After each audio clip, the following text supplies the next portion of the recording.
সার video কার কাছে কিরকম লাগে আমি জানি না, তবে তার কথাবার্তা শুনলে গায়ের লোম দাঁড়ায় যায় সবার।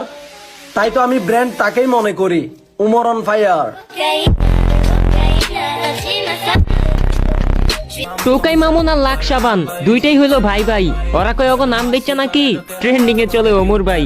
এই দুই পাগলের কাণ্ড দেখা আমার আর কিছুই বলার নাই। কোনটা ব্র্যান্ড আর কোনটা সস্তা এটা সবাই জানে ভাই। খুব বেশি কিছু না, আমরা যেটা করি ওইটা একটা ট্রেন্ড। আর আইফোন ব্যবহার করা লাগে না, আমি নিজেই একটা ব্র্যান্ড। एडिट करके तूने इमेज मेरा मीम बना दिया, मेहनत करके तेरे भाई ने पूरा ड्रीम बना। তুই উমর ভাইরে কেন কপি করস? উমর ভাই আমার গুরু, লাইফে অনেক কিছু শিখছি আমি তার কাছ থেকে। জীবন একবার হইলেও তো আমি তার সাথে দেখা করবো।